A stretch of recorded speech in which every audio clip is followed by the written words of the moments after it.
야, 해장할 거 없냐? 죽겠네, 진짜. 장석준 소령이 룸살롱의 가죽 소파에 널브러지듯 기대앉으며 고래고래 소리를 질렀다. 값비싼 양주가 바닥에 뒹굴고 있었고 테이블 위는 안주 부스러기와 쏟아진 얼음으로 난장판이었다. 짙은 화장을 한 여종업원이 곤란한 표정으로 차가운 물수건을 내밀었지만 장소령은 거칠게 그녀의 손을 뿌리쳤다. 아이씨, 치워. 누가 물수건 달래? 국물 없냐고, 국물. 그의 손에 들려있던 양주잔이 허공을 가르며 벽에 부딪혀 산산조각이 났다. 파편이 사방으로 튀었다. 여종업원들이 비명을 지르며 물러섰지만 장소령은 입가에 비릿한 웃음을 흘릴 뿐이었다.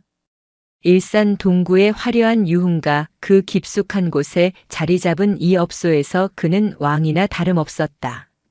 제1군단 군수처 보급장교. 겉보기엔 그저 실무를 담당하는 영관급 장교에 불과했지만 그가 주무르는 예산과 뒤로 빼돌리는 군수품의 규모는 상상을 초월했다. 납품업체 사장들이 그에게 바치는 뇌물은 오늘 밤처럼 흥청망청 써도 마르지 않는 샘물과도 같았다. 계산은 달아놔. 내일 김 사장이 와서 처리할 거야. 장소령은 비틀거리는 몸을 일으켜 세웠다. 시야가 물속에 잠긴 듯 흐릿하게 일렁였다. 다리가 꼬여 바닥에 넘어질 뻔했지만 특유의 오기로 중심을 잡았다. 손님, 대리운전 불러드릴까요? 상태가 많이 안 좋으신데. 지배인이 조심스럽게 다가와 물었지만 돌아온 건 장소령의 비웃음 섞인 욕설뿐이었다. 뭐? 대리? 야, 이 새끼야. 내가 누군지 알아? 내 차 번호판은 경찰차도 피해 다녀. 어디서 감히 훈계질이야. 그는 주머니에서 차 열쇠를 꺼내 지배인의 얼굴 앞에서 짤랑거렸다. 금속성의 소음이 날카롭게 공간을 찔렀다. 장소령은 어깨를 으쓱거리며 문을 박차고 나갔다. 새벽 3시의 도심은 쥐 죽은 듯 고요했다. 차가운 새벽 공기가 폐부 깊숙이 들어왔지만 혈관을 타고 흐르는 알코올의 열기를 식히기엔 역부족이었다. 검은색 고급 세단에 몸을 구겨 넣은 그는 시동 버튼을 눌렀다. 묵직한 엔진음이 맹수의 울음소리처럼 지하 주차장을 울렸다. 안전벨트 따위는 맬 생각도 하지 않았다. 기어를 변속하고 엑셀러레이터를 밟자 차가 굉음을 내며 지상으로 튀어올랐다. 도로는 텅 비어 있었다. 장소령은 마치 활주로를 달리는 전투기 조종사라도 된 양속도를 높였다. 계기판의 바늘이 시속 100km를 훌쩍 넘겼다. 가로등 불빛이 긴 잔상으로 남으며 뒤로 빠르게 흘러갔다. 술기운이 오르면서 현실 감각은 점점 마비되었고 대신 기이한 해방감이 그를 지배했다. 으하하. 그래, 이게 사는 맛이지. 쫄보놈들은 평생 모를 맛이야. 그가 창문을 열고 밤바람을 맞으며 소리를 지르던 바로 그 순간이었다. 일산 외곽의 한적한 교차로. 붉은 신호등이 켜져 있었지만 장소령의 눈에는 오직 뻥 뚫린 도로만 보였다. 브레이크 대신 엑셀러레이터를 더 깊게 밟았다. 쾅! 둔탁하고 끔찍한 파열음이 고요한 새벽을 찢어발겼다. 차체가 크게 휘청거렸고 앞 유리에 무언가 검은 형체가 부딪혔다가 튕겨나갔다. 본능적으로 급브레이크를 밟았다. 타이어가 아스팔트를 긁으며 비명을 질렀고 차는 도로 한복판의 사선으로 멈춰섰다. 정적. 그리고 거친 숨소리. 장소령은 핸들을 잡은 손을 부들부들 떨었다. 술이 확 깨는 기분이었다. 심장이 흉곽을 뚫고 나올 듯이 요동쳤다. 그는 천천히 고개를 돌려 백미러를 확인했다. 가로등 밑 횡단보도에서 몇 미터 떨어진 곳에 누군가 쓰러져 있었다. 검은 아스팔트 위로 붉은 액체가 퍼져나가는 것이 희미하게 보였다. 사람이었다. 미동도 하지 않는 사람. 아, 씨발. 욕설이 신음처럼 새어나왔다. 머릿속이 하얗게 변했다가 순식간에 복잡한 계산들이 스쳐 지나갔다. 지금 내리면 음주운전 현행범이다. 군인 신분이다. 옷을 벗는 건 당연하고 군사법정에서 실형을 살게 될 것이다. 그동안 쌓아 올린 돈탑과 권력이 모래성처럼 무너지는 환상이 눈앞에 아른거렸다. 아무도 없어. 그래, 이 시간에는 개미 새끼 한 마리 안 다녀. 그는 입술을 꽉 깨물어 피를 냈다. 고통으로 정신을 붙잡았다. 차 문을 열고 나가 피해자를 살피는 대신 그는 다시 기어를 조작했다. 튀어야 산다. 부르릉. 엔진이 다시 울부짖었다. 장소령은 뒤도 돌아보지 않고 엑셀을 끝까지 밟았다. 차는 쓰러진 피해자를 차가운 도로 위에 남겨둔 채 어둠 속으로 쏜살같이 사라졌다. 그것은 명백한 살인 행위나 다름없는 도주였다. 부대로 복귀하는 길 내내 그는 사이드 미러를 힐끔거렸다. 다행히 따라오는 경찰차는 없었다. 위병소를 통과할 때는 평소처럼 당직병에게 손을 대충 들어 보이며 자연스럽게 통과했다. 그의 차는 곧장 수송부 뒤편, 폐차 대기 차량들이 모여있는 으슥한 공터로 향했다. 차에서 내린 장소령은 스마트폰 불빛으로 차량 앞부분을 비췄다. 범퍼는 찌그러져 안쪽으로 밀려 들어갔고 조수석 쪽 헤드라이트는 박살이 나 유리 파편이 흩어져 있었다. 본닛 위에는 핏자국인지 흙탕물인지 모를 얼룩이 묻어 있었다. 빌어먹을. 이걸 어떻게 숨기지? 그는 머리를 감싸쥐었다. 날이 밝으면 누군가 이 차를 볼 것이다. 운전병들이나 정비관의 눈을 피할 수는 없다. 이 차를 수리해야 한다. 그것도 기록에 남지 않게 아주 은밀하게. 그때 그의 뇌리에 한 사람의 얼굴이 스쳐 지나갔다.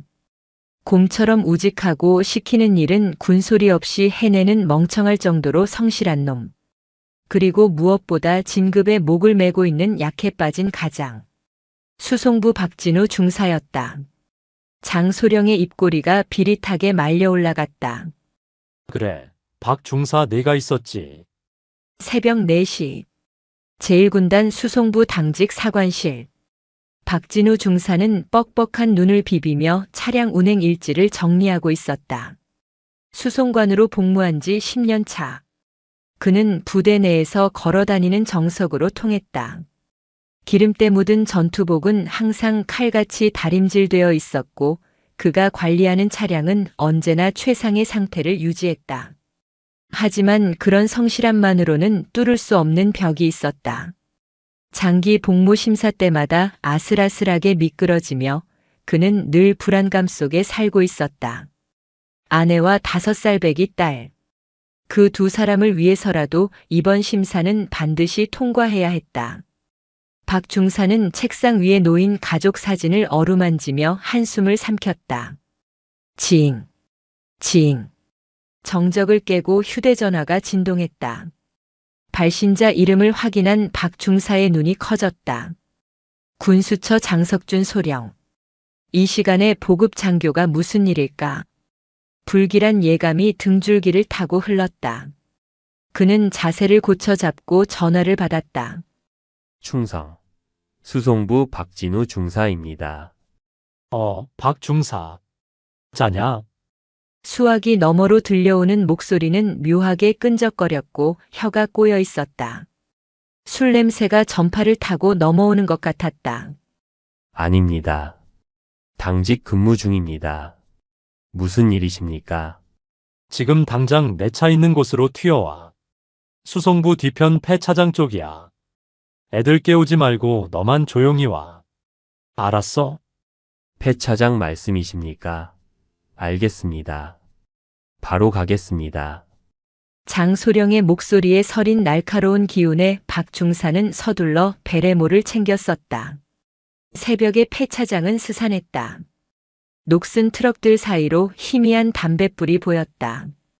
장소령은 차에 기댄 채 줄담배를 피우고 있었다. 가까이 다가가자 역한 술 냄새가 코를 찔렀다. 박중사는 본능적으로 시선을 장소령의 차로 돌렸다가 헉 하고 숨을 들이켰다. 박살난 헤드라이트, 찌그러진 범퍼. 단순한 접촉 사고의 흔적이 아니었다. 소령님 차가 왜 이렇습니까? 혹시 다치신 곳은? 박중사. 장소령이 담배꽁초를 바닥에 던져 군화발로 지시겼다. 그리고 천천히 박중사에게 다가왔다.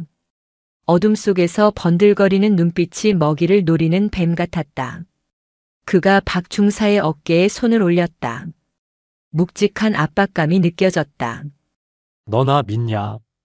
예? 물론입니다. 너 이번에 장기 심사 들어가지? 내가 인사처장님이랑 호영호제하는 사이인 거 알지? 뜬금없는 이야기에 박중사는 당황했다. 하지만 장소령은 대답을 기다리지 않고 말을 이었다.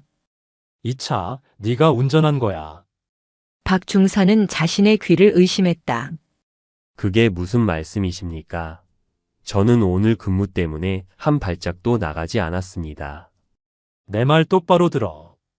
장소령이 박중사의 멱살을 잡아 자신 쪽으로 확 끌어당겼다. 술 냄새와 살기가 동시에 확 끼쳤다. 내가 시내 나갔다가 들어오는데 고라니 새끼 한 마리가 튀어나와서 박았어. 재수가 없으려니까 별일이 다 생긴다. 근데 내가 지금 술을 딱 한 잔 마셨거든. 별거 아닌데 괜히 헌병대 꼬이면 시끄러워지잖아. 네가 알다시피 내가 지금 중요한 프로젝트 맡고 있는 것도 있고. 소령님, 이건 안 됩니다. 차 상태를 보니 단순 사고가 아닙니다. 만약 인사사고라도 났으면. 야, 이 새끼야. 장소령의 손바닥이 박중사의 헬멧 위를 강하게 내리쳤다. 퍽 하는 소리와 함께 박중사의 고개가 돌아갔다. 사람 안 쳤다고. 그냥 짐승 새끼 하나 로드킬 한 거라고. 내 말이 말 같지 않아? 내가 너 같은 부사관 나부랭이한테 거짓말이나 할 사람으로 보여. 장소령은 박중사를 거칠게 밀어붙여 폐차된 트럭 문짝에 처박았다. 쾅 하는 소리가 공터에 울렸다. 선택해. 내 말대로 네가 심부름 다녀오다 고라니 쳤다고 경위서 쓰고 내가 시키는 공업사 가서 조용히 수리해 올 건지. 아니면 장소령은 박중사의 명찰을 손가락으로 톡톡 쳤다. 내일부터 내군 생활 지옥으로 만들어줄지. 내가 맘만 먹으면 너 횡령죄 하나 뒤집어 씌워서 불명예 제대시키는 거 일도 아니야. 내 마누라랑 딸내미 길바닥에 나앉게 해줘. 가족. 그 단어가 박중사의 가슴을 후벼 팠다. 억울함에 눈시울이 뜨거워졌다. 하지만 눈앞의 남자는 악마였다. 계급이라는 절대 반지를 낀 악마. 거역했을 때 돌아올 보복이 너무나 선명하게 그려졌다. 박중사의 주먹 쥔 손이 부들부들 떨렸다. 정말 짐승만 친 겁니까? 사람 다친 건 없습니까? 박중사의 목소리가 기어 들어갔다. 장소령은 그제야 만족스러운 듯 비릿한 미소를 지으며 박중사의 구겨진 옷깃을 펴주었다. 그럼 내가 사람 쳐놓고 너한테 이러겠냐? 걱정 마. 내가 다 알아서 할 테니까. 넌 그냥 시키는 대로만 하면 돼. 이번 일만 잘 처리하면 내 장기 복무는 내가 내 군복을 걸고 보장하마. 거짓말이었다. 하지만 박중사는 그 거짓말을 믿어야만 했다. 아니, 믿는 척이라도 해야 했다. 그는 피가 배어나오도록 입술을 깨물며 치욕스러운 굴복의 말을 내뱉었다. 알겠습니다. 시키는 대로 하겠습니다. 장소령은 킬킬거리며 주머니에서 차 열쇠를 꺼내 박중사의 손에 쥐어주었다. 차가운 금속의 감촉이 마치 수갑처럼 느껴졌다. 역시 박중사야. 충성심 하나는 끝내준다니까. 날 박는 대로 바로 경위서 작성해서 내 책상 위에 올려놔. 내용은 알지? 야생동물 출현, 회피 기동 중 벽면 충돌. 장소령은 휘파람을 불며 어둠 속으로 사라졌다. 홀로 남겨진 박중사는 망가진 차 앞에 주저앉았다. 터져나오는 울음을 삼키려 입을 틀어막았지만 어깨의 들썩임은 멈추지 않았다. 다음 날 아침 제1군단 사령부. 군단장 집무실의 창문으로 아침 햇살이 쏟아져 들어왔지만 책상 앞에 앉은 황현희 중장의 표정은 빙하처럼 차가웠다. 그녀는 대한민국 육군 내에서 입지전적인 인물이었다. 707 특임대의 전설적인 대테러 요원 출신이자 여군 최초의 군단장. 그녀의 눈은 매처럼 날카로웠고 한 번 문 사냥감은 절대 놓치지 않는 집요함으로 정평이 나 있었다. 그녀의 손에 헌병대에서 올라온 1일 사건 사고 보고서가 들려 있었다. 사건명 군용 차량 파손. 일시 3시 40분경. 장소 영회도로. 운전자 수송부 중사 박진우. 개요 야생동물 회피 중 도로 구조물 충돌. 황현희의 눈썹이 꿈틀했다. 그녀의 기억 속에 박진우 중사는 누구보다 원칙을 중요시하는 베테랑 운전관이었다. 그런 그가 그것도 새벽 시간에 영회에서 단독 사고를 냈다. 보고서에 첨부된 차량 파손 사진은 그녀의 오랜 현장 경험을 자극했다. 이건 벽에 긁힌 게 아니야. 무언가를 정면으로 강하게 들이받은 흔적이다. 범퍼의 파손 각도, 헤드라이트의 비산 방향. 모든 것이 보고서의 내용과 어긋나 있었다. 황현희는 직감적으로 깨달았다. 이 보고서 뒤에 추악한 무언가가 숨겨져 있다는 것을. 그녀가 인터폰 수화기를 들었다. 목소리는 낮았지만 그 안에 담긴 위압감은 좌중을 압도했다. 비서실장 헌병대장 호출해. 그리고 감찰참모도 같이 들어오라고 해. 전화기를 내려놓는 황현희의 눈빛이 서늘하게 빛났다. 감히 내 부대에서 장난질을 쳐? 썩은 부위가 있으면 도려내야지. 폭풍이 시작되고 있었다. 오전 10시. 군단장 집무실의 공기는 숨이 막힐 듯 무거웠다. 황현의 중장은 가죽 의자에 깊숙이 몸을 파묻은 채 책상 위에 놓인 2장의 사진을 번갈아 응시하고 있었다. 하나는 박진우 중사가 제출한 사고 차량의 파손 부위 사진이었고, 다른 하나는 헌병대장이 가져온 사고 현장이라고 주장하는 부대 외곽 도로의 벽면 사진이었다. 헌병대장.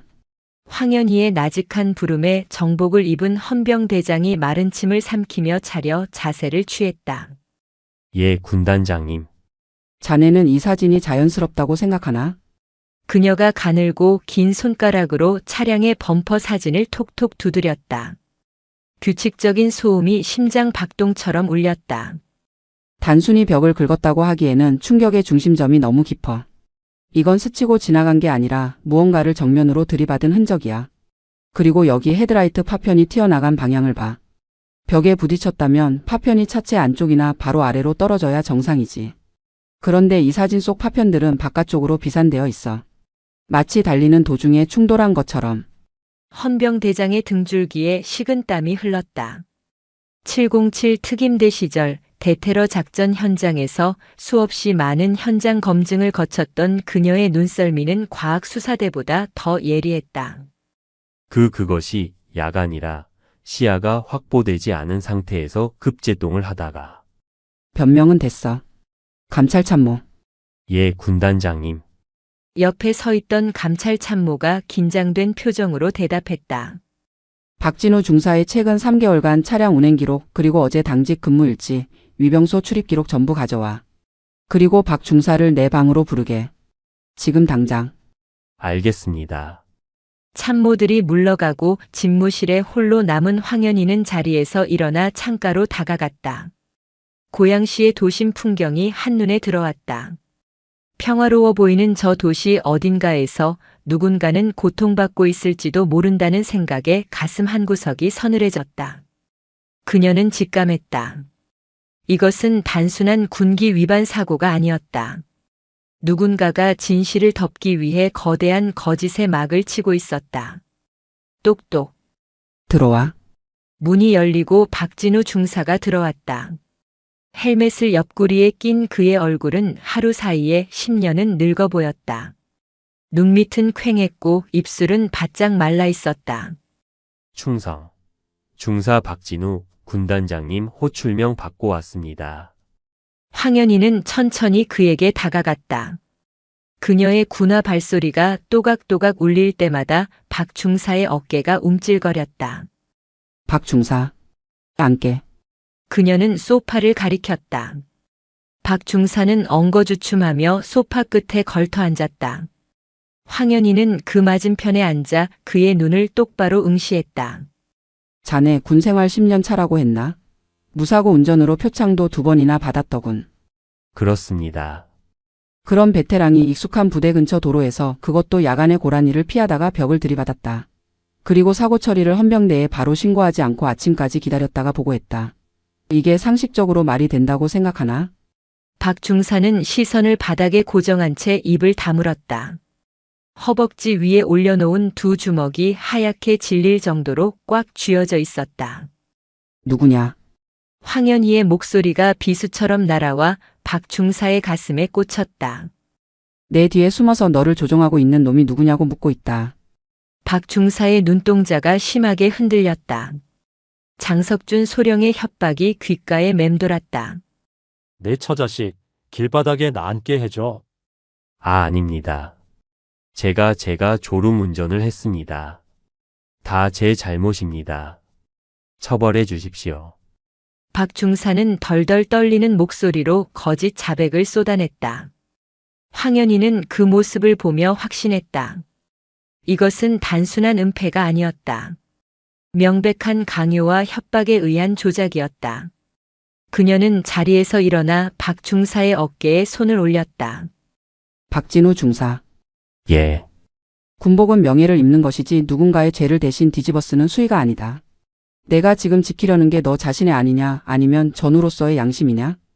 박중사의 눈에서 눈물 한 방울이 툭 떨어져 전투복 바지를 적셨다. 그는 아무 말도 하지 못하고 고개를 떨구었다. 황현희는 더 이상 그를 추궁하지 않았다. 이미 답은 나왔다. 나가봐. 박중사가 비틀거리는 걸음으로 나간 뒤 황현희는 어딘가로 전화를 걸었다. 정보통신대대장인가?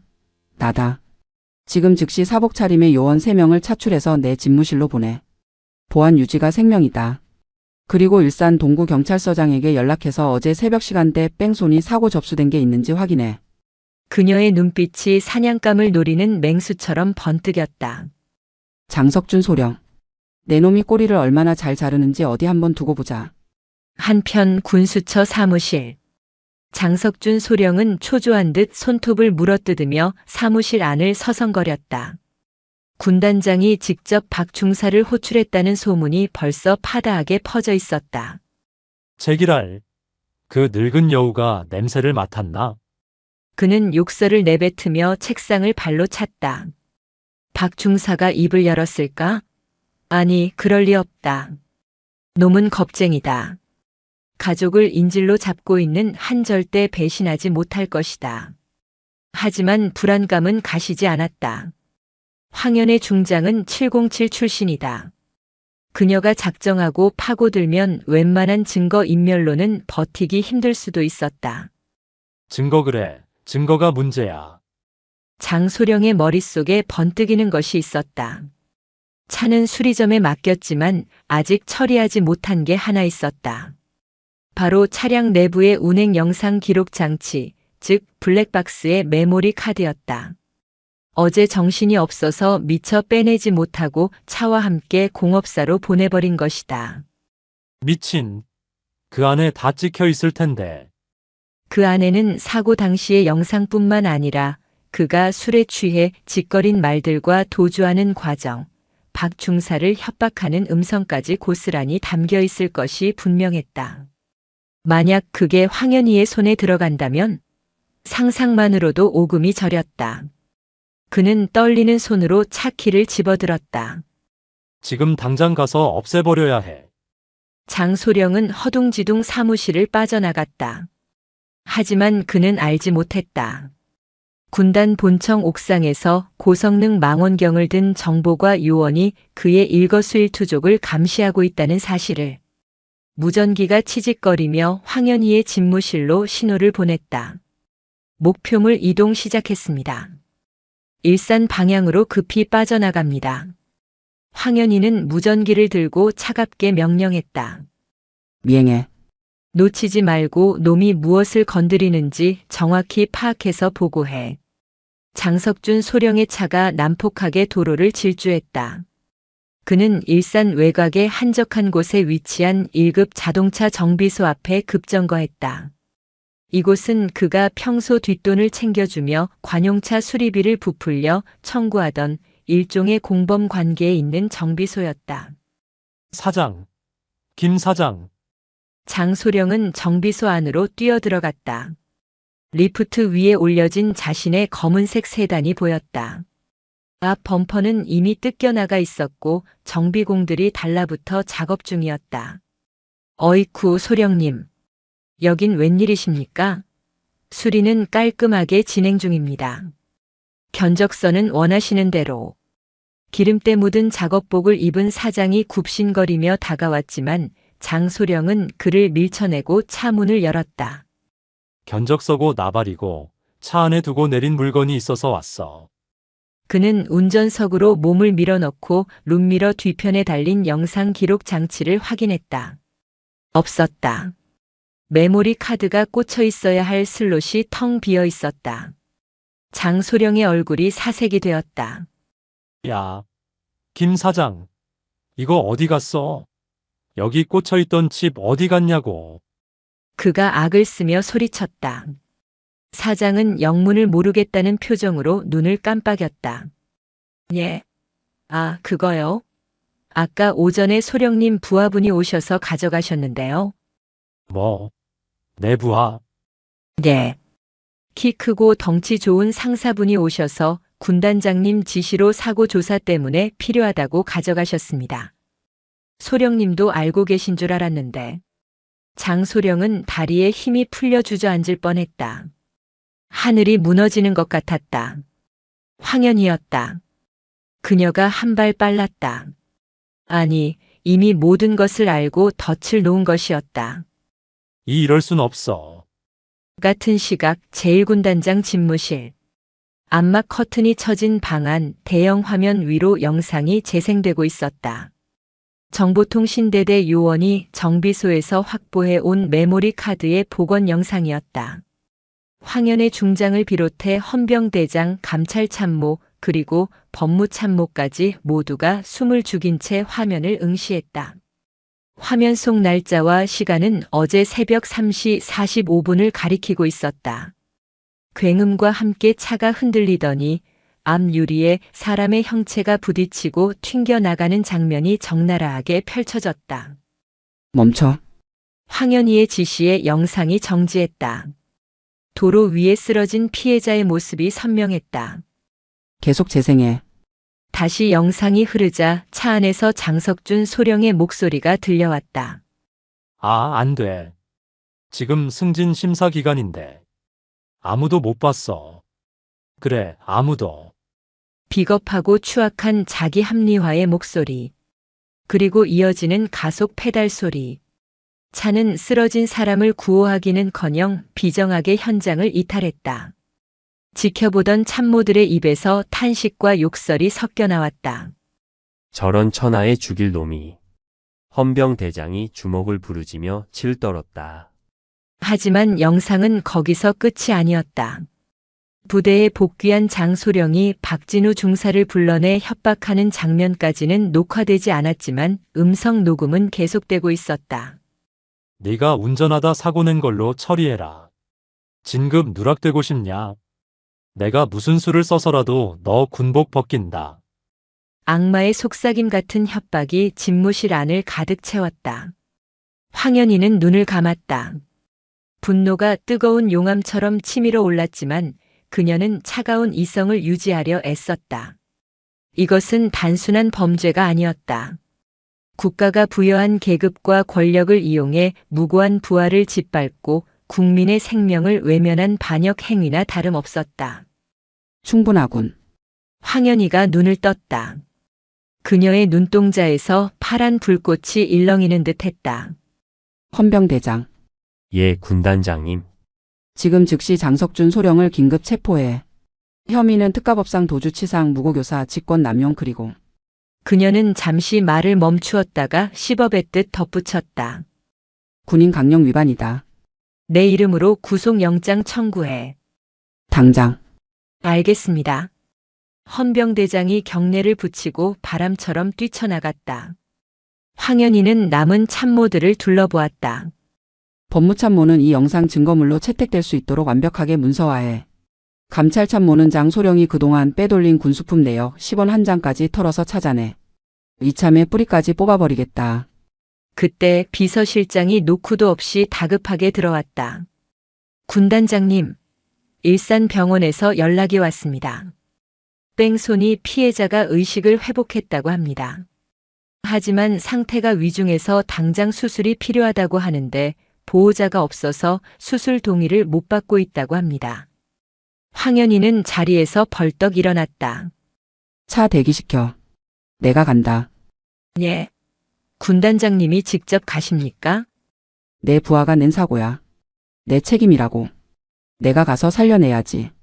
그녀는 정모를 챙겨 쓰고 성큼성큼 걸어 나갔다. 그녀의 등 뒤로 휘날리는 망토가 마치 전장으로 향하는 장수의 깃발처럼 보였다. 일산의 한 종합병원 응급실. 피 비린내와 소독약 냄새가 진동하는 그곳에 별 2개가 박힌 성판을 단 군용 지프가 멈춰 섰다. 황현희가 내리자 병원 관계자들이 놀라 뛰어나왔다. 환자 어디 있습니까? 아, 저 중환자실에 계십니다만 신원 확인이 안 되어서. 내가 보증합니다. 수술 당장 시작하세요. 비용은 전액 내가 지불합니다.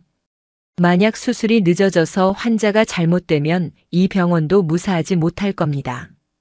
그녀의 단호한 외침에 의료진들이 분주하게 움직이기 시작했다. 수술실 불이 켜지는 것을 확인한 황현희는 복도 의자에 털썩 주저앉았다. 주머니에서 휴대폰을 꺼내 박진우 중사에게 전화를 걸었다. 신호음이 몇 번 가기도 전에 박 중사가 전화를 받았다. 군단장님, 박 중사. 나다. 피해자 살 수 있다. 지금 수술 들어갔어. 수화기 너머로 흐느끼는 소리가 들려왔다. 그리고 자네 짐 이제 그만 내려놔도 좋아. 장석준 소령은 지금 체포되었다. 군단장님 감사합니다. 정말 감사합니다. 박 중사의 오열이 끊어질 듯 이어졌다. 황현희는 말없이 전화기를 귀에 대고 있었다. 하지만 그녀의 표정은 아직 풀리지 않았다. 이제 시작이다. 장석준, 내가 저지른 죄의 대가는 법정에서 뼈저리게 치르게 해주마. 그녀는 주먹을 꽉 쥐었다. 군단 법무관실로 향하는 헌병대의 사이렌 소리가 멀리서부터 들려오고 있었다. 정의의 심판대가 그를 기다리고 있었다. 헌병대 사이렌 소리가 제1군단 사령부의 정적을 찢어발겼다. 장석준 소령은 자신의 사무실에서 급하게 서류 가방을 챙기고 있었다. 손이 덜덜 떨려 서류들이 바닥으로 흩어졌다. 중요한 장부, 차명 계좌가 적힌 수첩, 그리고 현금 다발. 이것들만이라도 가지고 나가야 했다. 젠장, 젠장. 어떻게 된 거야? 박진우 그 자식이 불었나? 아니면 그 여자가 알아챈 건가? 이마에 식은땀이 비오듯 쏟아졌다. 그는 사무실 창문 너머로 헌병대 차량이 본청 건물 앞을 봉쇄하는 것을 목격했다. 도간에 든 쥐꼬리였다. 뒷문 그래. 급식소 쪽 쪽문으로 나가면 위병소를 거치지 않고 나갈 수 있어. 장소령은 군복 상의도 제대로 갖춰 입지 못한 채 가방을 움켜쥐고 사무실을 뛰쳐나갔다. 복도를 지나는 병사들이 그를 의아하게 쳐다봤지만 신경 쓸 겨를이 없었다. 그는 비상계단을 통해 지하로 내려가 급식소 뒷길로 향하는 어둠 속을 달렸다. 숨이 턱 끝까지 차올랐다. 철조망이 쳐진 담벼락 개구멍. 평소 병사들이 몰래 담배를 피우거나 야식을 시켜 먹을 때 드나드는 곳이었다. 장소령은 체면도 잊은 채 흙바닥을 기어 개구멍을 통과하려 했다. 척! 그때 누군가의 군화가 개구멍 앞을 막아섰다. 장소령은 고개를 들었다. 눈부신 서치라이트 불빛이 쏟아져 내렸다. 눈을 찡그리며 앞을 보자 무장한 헌병들이 그를 반원 형태로 포위하고 있었다. 그리고 그 한가운데 팔짱을 낀 채 그를 내려다보는 서늘한 눈빛의 주인공이 있었다. 황현의 군단장이었다. 어디 가나? 장석준 소령. 아직 근무 시간 안 끝났는데. 황현희의 목소리는 낮았지만 주변의 공기를 얼어붙게 만들 만큼 차가웠다. 장소령은 엉거주춤하며 일어섰다. 다리에 힘이 풀려 주저앉고 싶었지만 마지막 자존심이 그를 버티게 했다. 구 군단장님, 이게 무슨 짓입니까? 저는 지금 급한 업무 때문에 외부로. 업무? 뺑소니 증거 인멸하고 도주하는 게 자네 업무인가? 황현희가 손짓하자 헌병대장이 다가와 장소령의 손목에 수갑을 채웠다. 차가운 금속의 감촉이 손목을 조여왔다. 이거 놓으십시오.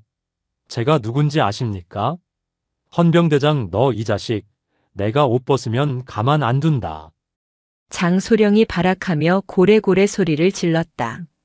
황현희는 그 모습이 가소롭다는 듯 피식 웃었다. 옷은 자네가 벗게 될 거야. 그것도 아주 불명예스럽게.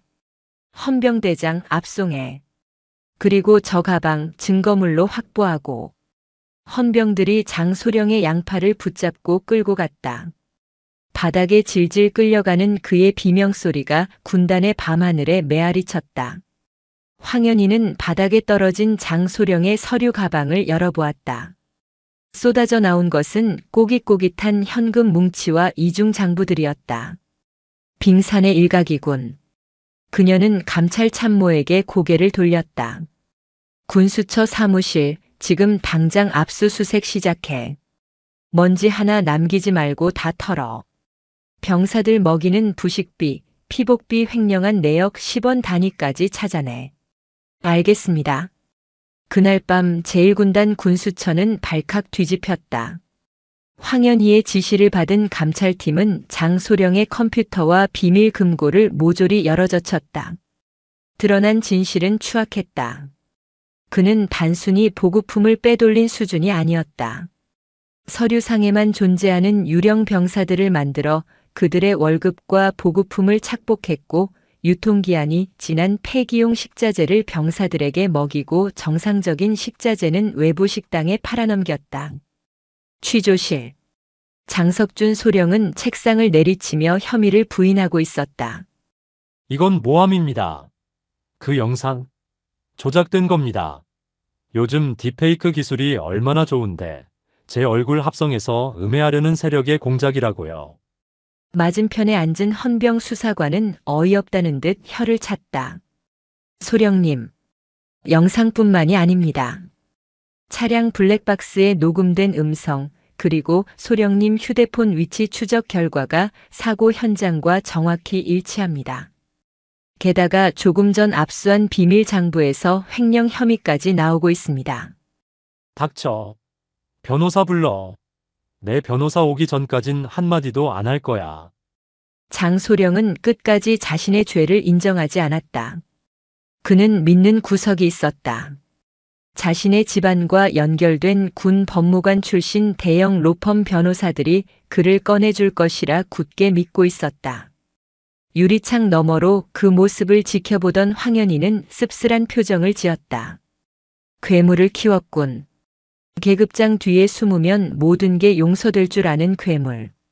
그녀는 취조실 문을 열고 들어갔다. 장소령이 황현희를 보자마자 눈을 부라렸다. 군단장님, 이게 적법한 절차입니까? 제가 아무리 부하라도 인권이. 인권? 황현희가 장소령의 면전에 서류 뭉치를 던졌다. 종이들이 허공에 흩날리며 장소령의 얼굴을 때렸다. 병원에서 받아온 피해자의 진단서였다. 전치 12주. 뇌출혈 다발성 골절. 자네가 차로 치고 버리고 간 그 시민은 지금 사경을 헤매고 있어. 그 사람의 인권은 생각 안 해봤나? 그건 사고였습니다. 고의가 아니었다고요. 사고를 내고 도망친 건 고의지. 그리고 부하에게 뒤집어 씌우려 한 건 악이고, 황현희는 책상을 두 손으로 짚고 장소령에게 얼굴을 가까이 댔다. 그녀의 눈동자가 서늘하게 빛났다. 707 시절 내가 제일 싫어했던 놈들이 누군지 아나? 테러범? 아니. 동료를 방패막이로 삼고 혼자 살겠다고 도망치는 배신자였다. 넌 군인의 자격이 없어. 내가 약속하지. 넌 군사 재판에서 법정 최고형을 받게 될 거야. 내가 가진 돈, 명예, 계급장 전부 갈기갈기 찢어 발겨주마. 황현희가 뒤돌아 나갔다. 닫히는 문 사이로 장소령의 절규가 들려왔다. 두고 봐. 내가 이대로 끝날 것 같아. 가만 안 둬. 하지만 황현희의 발걸음은 멈추지 않았다. 그녀에게는 아직 해야 할 일이 남아 있었다. 공포에 떨고 있을 또 다른 피해자 박진우 중사를 지키는 일이었다. 구속 영장이 발부되어 영창에 수감된 장석준 소령은 좁은 독방 안을 맹수처럼 서성거렸다. 하루아침에 천국에서 지옥으로 떨어진 상황을 받아들이기 힘들었다. 그는 철창을 붙잡고 소리쳤다. 야, 헌병. 내 변호사 언제 와? 전화 좀 쓰게 해달라고. 당직 헌병은 묵묵부답으로 정면만 응시할 뿐이었다. 장소령은 분을 이기지 못해 식판을 발로 찼다. 쨍그랑 소리가 감방 안에 울렸다. 그때 육중한 철문이 열리고 말끔한 정장 차림의 남자가 들어왔다. 장소령이 고용한 변호사 강민철이었다. 군 법무관 출신으로 돈만 주면 살인자도 무죄로 만들어준다는 법조계의 독사였다. 오셨군요. 강 변호사님. 저 좀 꺼내주십시오. 여기 있다간 미쳐버릴 것 같습니다. 강 변호사는 손수건으로 코를 막으며 인상을 찌푸렸다. 영창 특유의 냄새가 싫다는 듯 했다. 그는 접견실 의자에 다리를 꼬고 앉아 서류를 훑어보았다. 소령님, 상황이 좋지 않습니다. 황현의 군단장이 아주 작정하고 덤벼들고 있어요. 확보된 증거가 너무 명백합니다. 영상, 음성, 거기다 횡령 장부까지. 그걸 해결하라고 당신한테 돈 준 거 아니야. 무슨 수를 써서라도 뒤집어.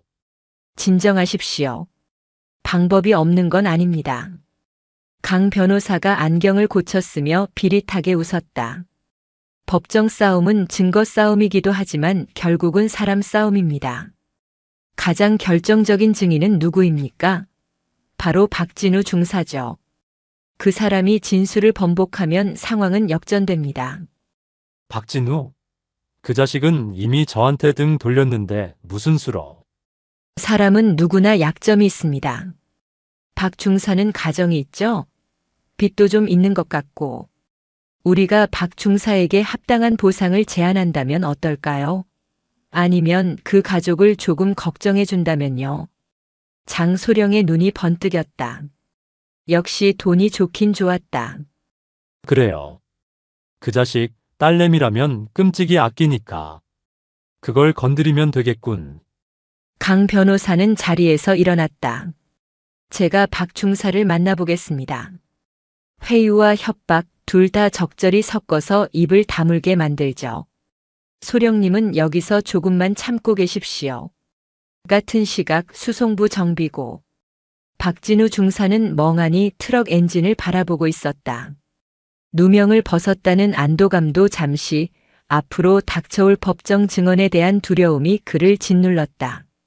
장소령이 구속되긴 했지만 그 뒤에 있는 거대한 배경들이 언제 자신을 덮칠지 몰랐다. 박진우 중사님 되십니까? 낯선 목소리에 박 중사가 고개를 들었다.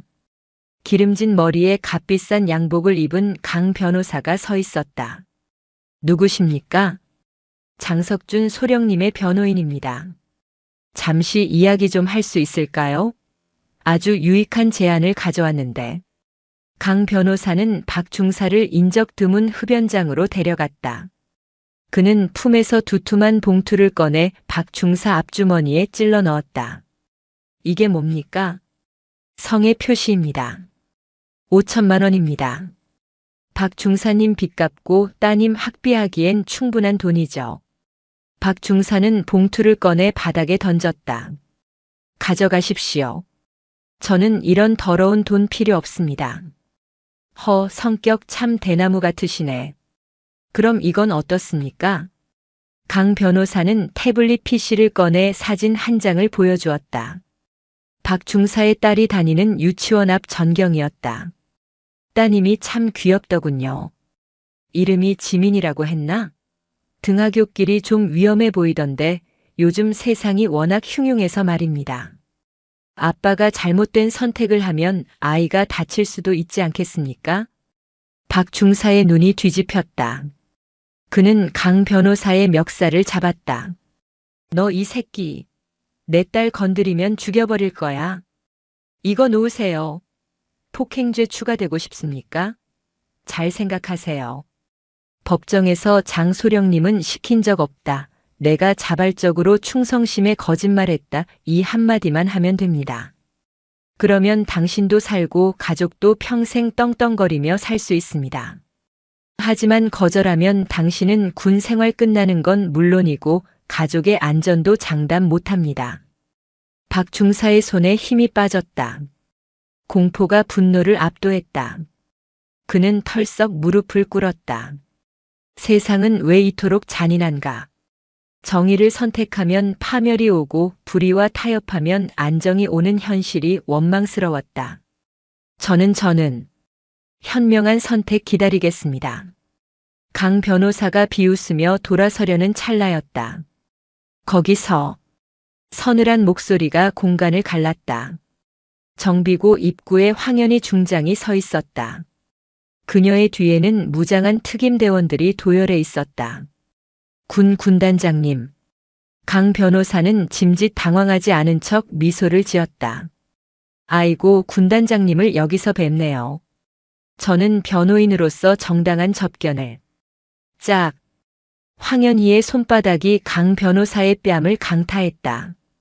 고개가 돌아갈 정도로 강력한 일격이었다.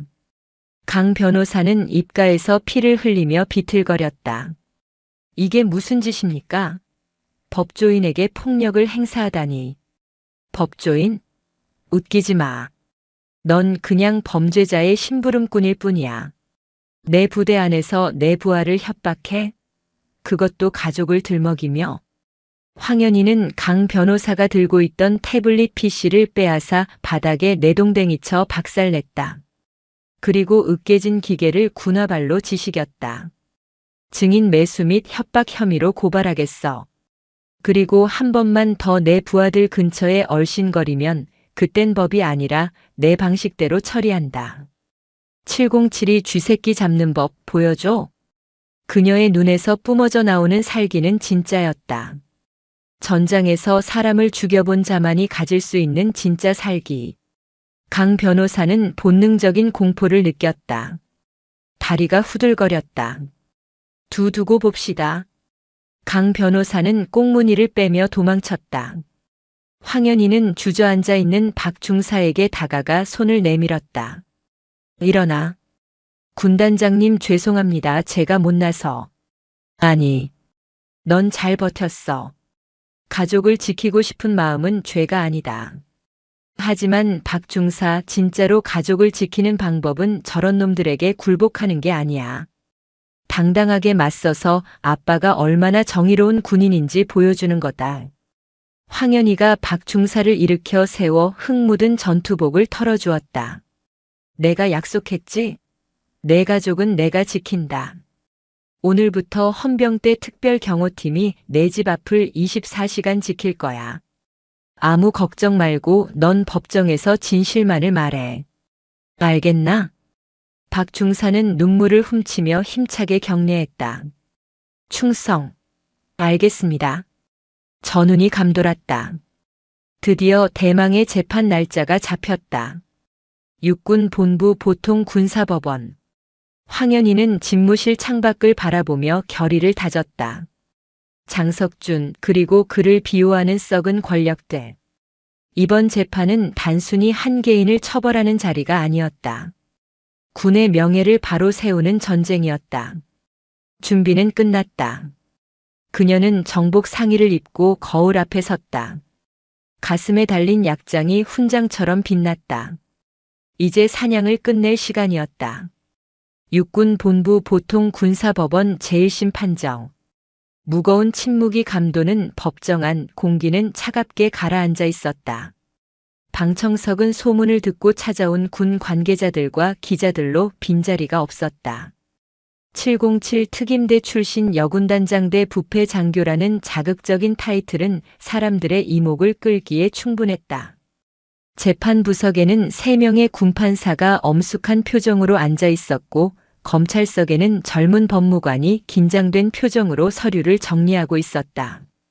반대편 피고인석에는 수의를 입은 장석준 소령이 앉아 있었다. 며칠간 구치소 생활을 했음에도 불구하고 그의 얼굴은 묘하게 생기가 돌았다. 말끔하게 빗어넘긴 머리와 여유로운 눈빛. 죄를 뉘우치는 기색은 전혀 찾아볼 수 없었다. 그 옆에는 강민철 변호사가 거만한 자세로 다리를 꼬고 앉아 있었다. 그는 며칠 전 황현희 중장에게 뺨을 맞았던 굴욕을 갚아주겠다는 듯 입가에 비릿한 미소를 머금고 있었다. 지금부터 피고인 장석준 소령에 대한 특정 범죄 가중처벌 등에 관한 법률 위반 및 군형법상 무고 직권남용 권리 행사방해 혐의에 대한 공판을 개시합니다. 재판장의 개정 선언과 함께 법봉 소리가 울려 퍼졌다. 먼저 군 검찰관이 자리에서 일어나 공소 사실을 낭독했다. 피고인은 음주 상태에서 차량을 운전하다 시민을 치고 도주하였으며 이를 은폐하기 위해 부하인 박진우 중사에게 허위 자백을 강요했습니다. 또한 지위를 이용해 군수품을 횡령하고 검찰관의 목소리가 법정을 채웠지만 장소령은 코웃음을 쳤다. 강 변호사가 천천히 자리에서 일어났다. 재판장님, 변호인 모두 진술하겠습니다. 말씀하십시오. 강 변호사는 온매무새를 다듬으며 배심원석과 방청석을 천천히 둘러보았다. 능구렁이 같은 눈빛이었다. 존경하는 재판장님 그리고 군판사님들. 검찰 측의 공소 사실은 소설에 불과합니다. 아니, 더 정확히 말하자면 특정 인물의 영웅 심리가 만들어낸 마녀 사냥입니다. 법정안이 술렁거렸다. 강 변호사는 목소리를 높였다. 피고인 장석준 소령은 사고 당일 운전을 하지 않았습니다. 운전은 박진우 중사가 했습니다. 박 중사는 평소 승진 누락에 대한 불안감으로 심신미약 상태였고 사고를 내자 존경하던 장 소령님께 도움을 요청했습니다. 장 소령님은 부하를 아끼는 마음에 잠시 고민했지만 결국 법을 지키기 위해 자수를 권유했습니다. 그런데 갑자기 군단장이 개입하여 억울한 장 소령님을 파렴치한 범죄자로 둔갑시킨 것입니다. 기가 막힌 궤변이었다. 방청석 맨 앞줄에 앉아있던 황현희 중장의 눈썹이 꿈틀했다. 그녀는 팔짱을 낀 채 미동도 없이 강 변호사를 노려보았다. 이에 있습니다. 명백한 허위 사실입니다. 검찰관이 벌떡 일어나 외쳤지만 강 변호사는 여유롭게 손을 저었다. 허위인지 아닌지는 증인을 신문해 보면 알겠죠. 검찰 측 증인 박진우 중사를 신문하겠습니다. 박진우 중사가 증인석으로 걸어 나왔다.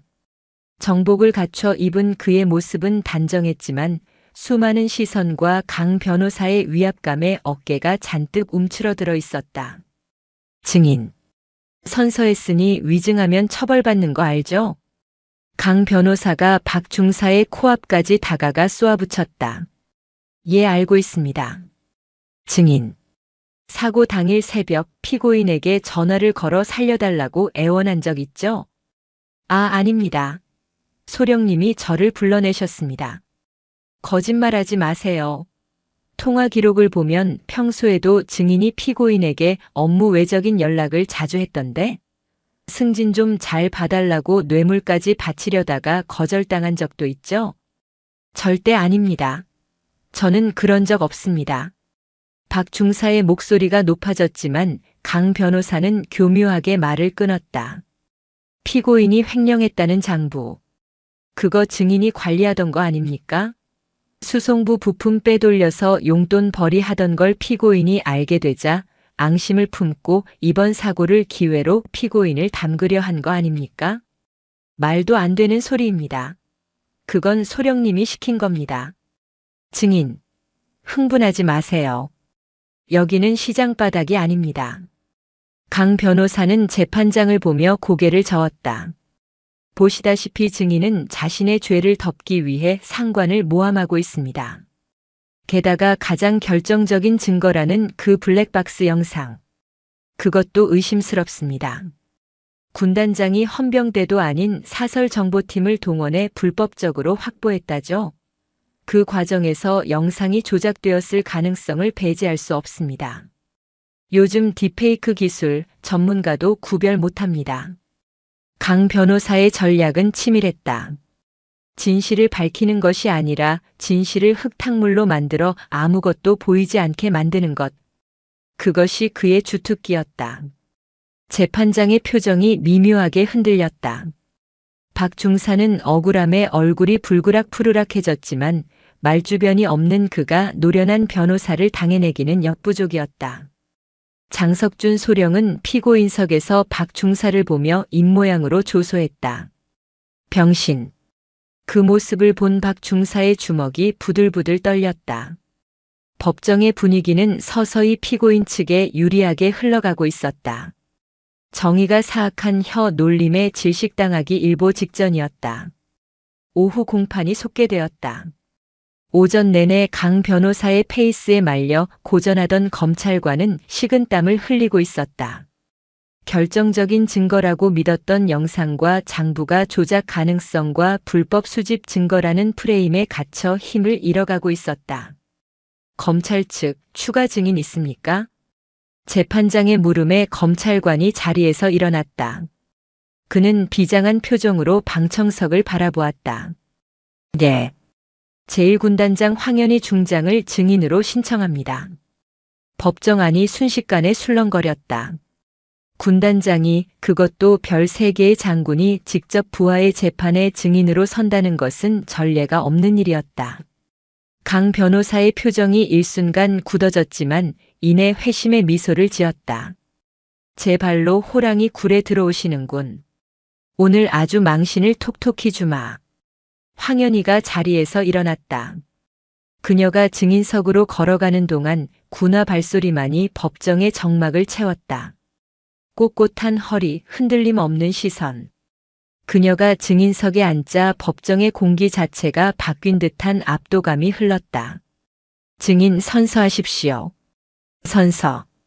본 증인은 양심에 따라 숨김과 보탬이 없이 사실 그대로 말하고 만일 거짓말이 있으면 위증의 벌을 받기로 맹세합니다. 황현희의 목소리는 마이크를 통하지 않고도 법정 구석구석에 또렷하게 박혔다. 강 변호사가 넥타이를 느슨하게 풀며 공격을 시작했다. 증인. 군단장이라는 높은 직책에 계신 분이 일개 영관 장교의 개인적인 사고에 이렇게까지 집착하는 이유가 뭡니까? 평소 피고인을 싫어하셨습니까?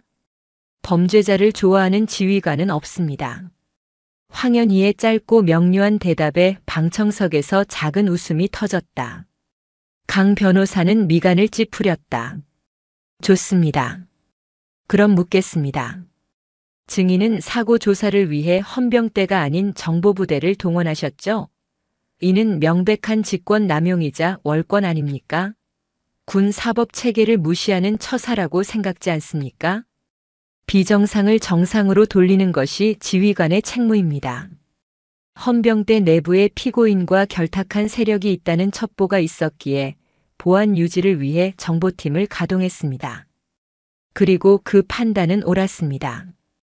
피고인이 증거를 인멸하려던 찰나에 체포했으니까요.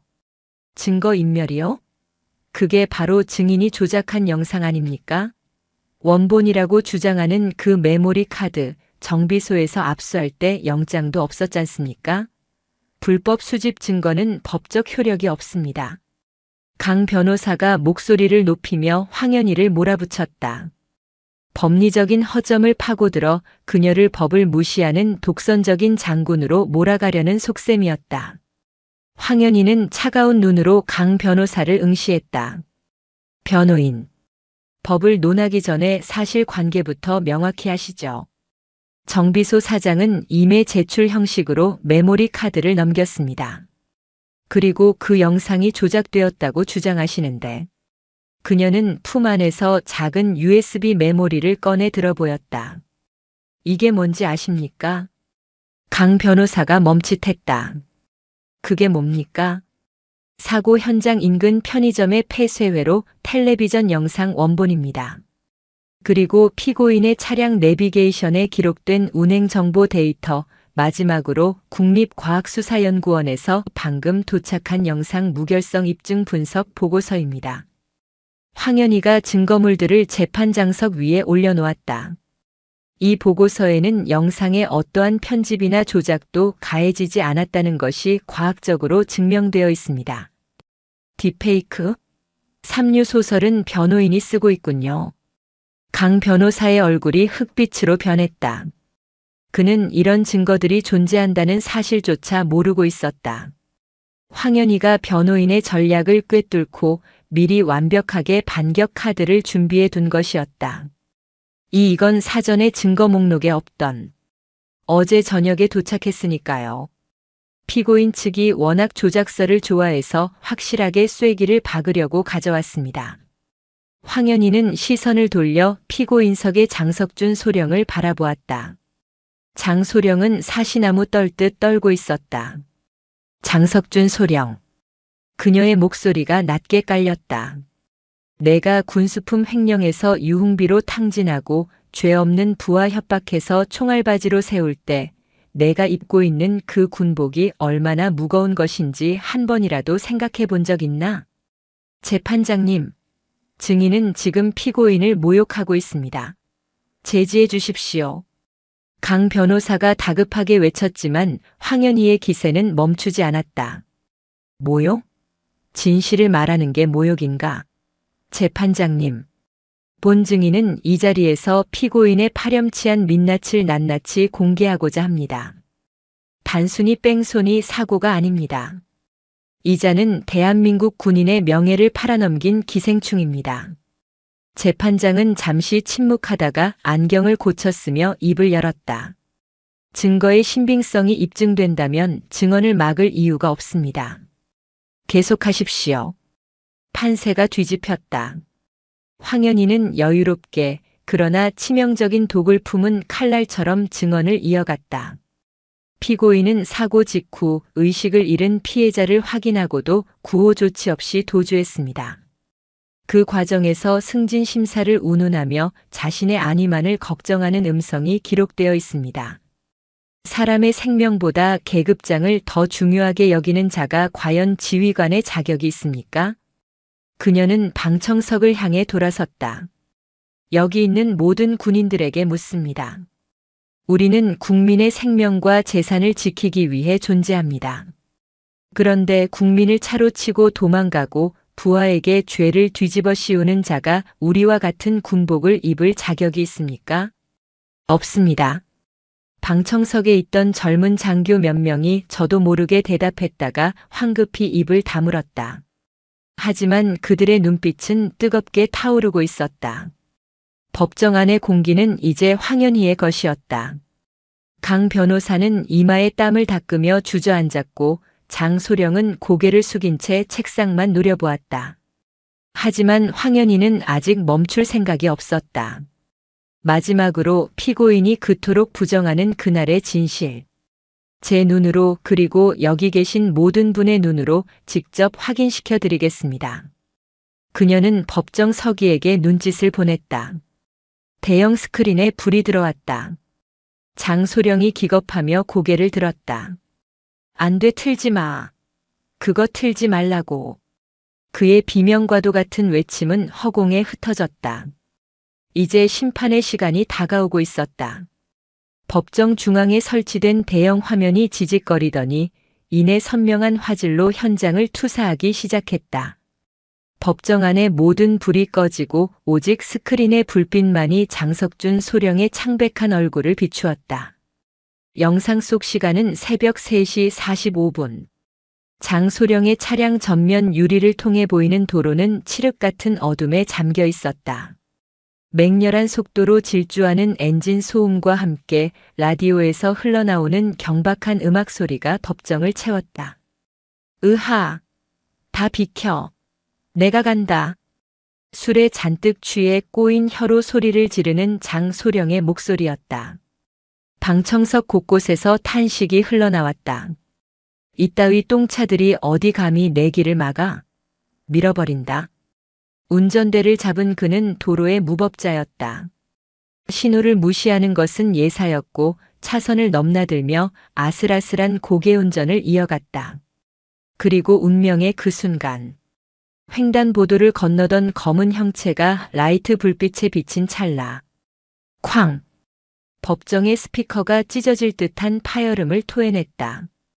영상 속 차체가 심하게 요동쳤고 앞 유리에 금이 가며 거미줄처럼 갈라졌다. 본능적인 급제동으로 타이어가 비명을 질렀다. 화면이 정지된 듯 고요해졌지만 거친 숨소리는 계속 녹음되고 있었다. 백미러를 통해 도로 위에 처참하게 쓰러진 피해자의 모습이 보였다. 상식적인 사람이라면 뛰쳐나가 구호를 해야 할 시점이었다. 하지만 영상 속 장석준은 달랐다. 아 씨발 좆됐다. 욕설과 함께 계산적인 혼잣말이 이어졌다. 지금 나가면 음주 걸려. 옷 벗어야 돼. 안 돼, 절대 안 돼. 이번에 진급해야 하는데. 돈이 얼마가 들어갔는데. 그는 피해자의 생사보다 자신의 진급과 뇌물로 바친 돈을 먼저 걱정하고 있었다. 법정 안의 공기가 차갑게 얼어붙었다. 분노를 넘어선 경멸의 눈빛들이 피고인석으로 쏟아졌다. 아무도 못 봤어. 튀자. 부르릉. 차가 다시 출발했다. 쓰러진 사람을 그대로 둔 채 매정하게 멀어지는 뒷모습이 화면에 잡혔다. 끄란 말이야. 장소령이 자리에서 일어나 발광하듯 소리쳤다. 저거나 아니야. 조작된 거야. 음성도 합성이라고. 하지만 영상은 멈추지 않았다.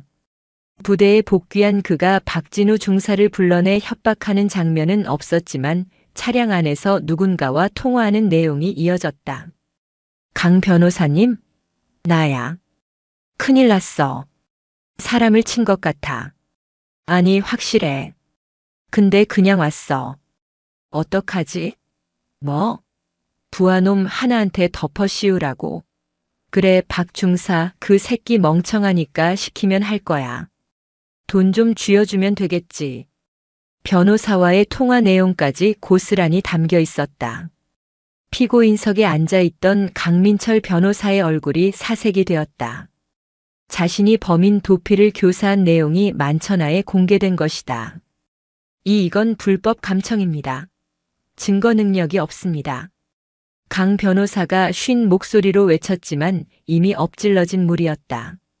황현의 중장은 마이크를 잡고 차분하지만 힘있는 목소리로 일갈했다. 들으셨습니까? 저것이 바로 피고인의 실체입니다. 국민의 생명을 벌레 취급하고 자신의 죄를 덮기 위해 법을 이용하고 충직한 부하를 희생양으로 삼으려 했던 악마의 목소리입니다. 황현희는 스크린을 가리키며 말을 이었다. 저 영상 속에서 피고인은 군인입니까? 아니면 제복을 입은 양아치입니까? 그녀의 시선이 장소령을 꿰뚫었다. 장석준, 너는 군인이 가질 수 있는 가장 큰 무기인 명예를 스스로 쓰레기통에 처박았다. 내가 입고 있는 그 군복은 죄를 덮는 천조각이 아니다. 국가와 국민을 수호하겠다는 피의 맹세다. 그런데 넌 그 맹세를 배신했어. 장소령은 털썩 주저앉았다. 더 이상 변명의 여지가 없었다. 모든 치부가 드러난 순간 그는 오만했던 장교가 아니라 그저 겁에 질린 범죄자에 불과했다. 재판장님. 황현희가 재판부를 향해 고개를 숙였다. 본 증인은 군단장으로서 부하 관리를 잘못한 책임을 통감합니다. 하지만 썩은 살을 도려내지 않으면 새 살은 돋지 않습니다. 부디 법이 허용하는 가장 엄중한 심판을 내려주십시오.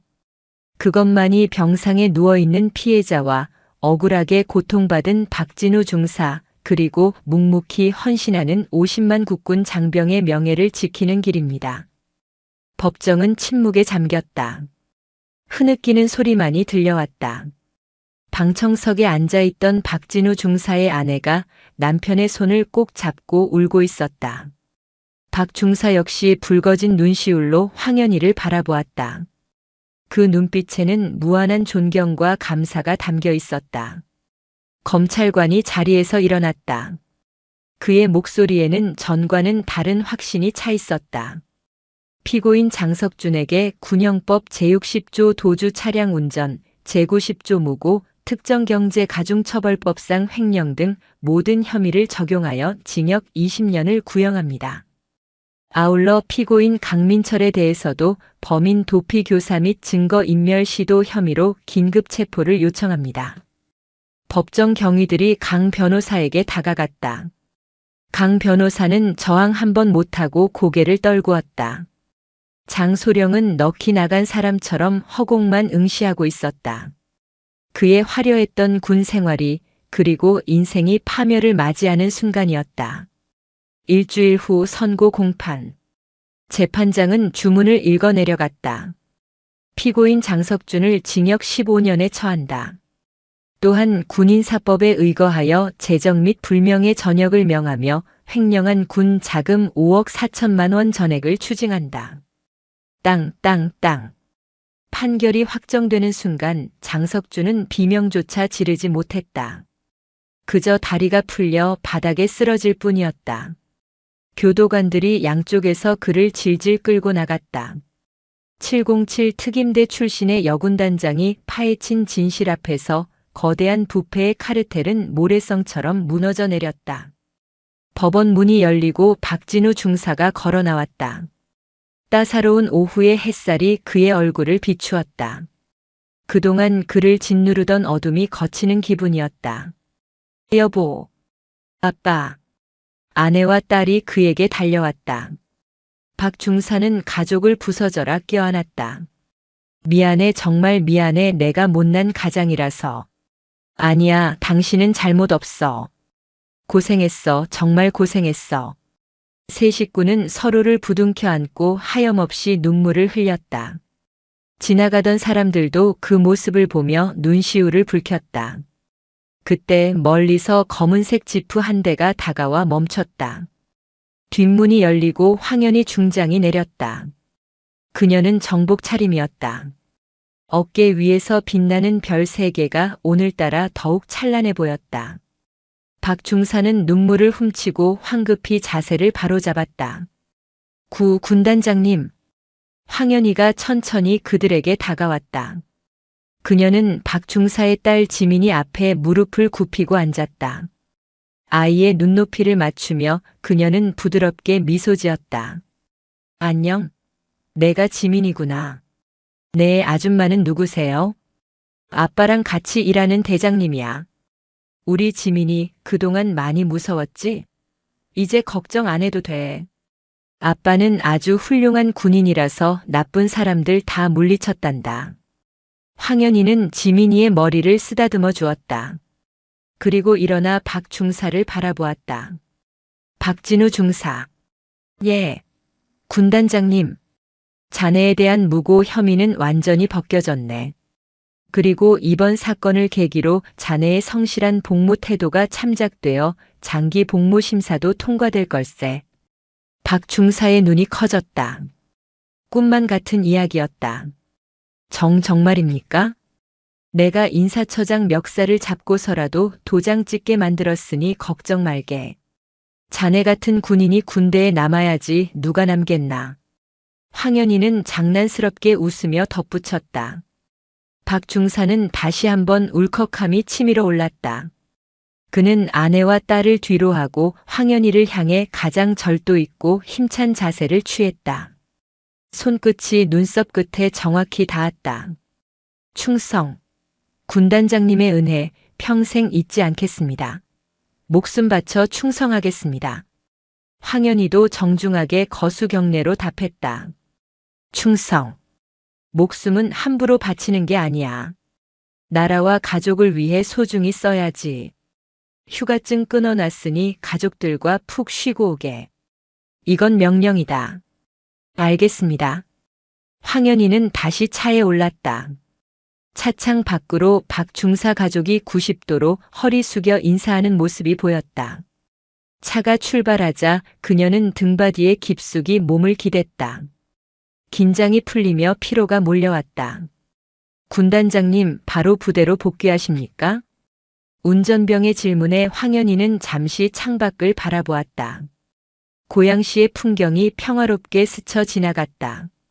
저 평화를 지키기 위해 그녀는 오늘도 싸웠고 또 내일도 싸울 것이다. 아니, 병원부터 들르자. 뺑소니 피해자분, 오늘 일반 병실로 옮긴다고 했지? 과일 바구니 하나 사서 가야겠어. 예, 알겠습니다. 차가 유턴하여 병원 쪽으로 향했다. 황현희는 가슴 주머니에서 707 시절 동료들과 찍은 낡은 사진 한 장을 꺼내보았다. 흙먼지 뒤집어 쓴 채 환하게 웃고 있는 전우들. 보고 있나? 오늘도 쪽팔리지 않게 살았다. 그녀의 입가에 옅은 미소가 번졌다. 차는 도로 위를 시원하게 달렸다. 정의가 살아있음을 증명한 장군의 어깨 위로 따뜻한 오후의 햇살이 축복처럼 쏟아져 내렸다.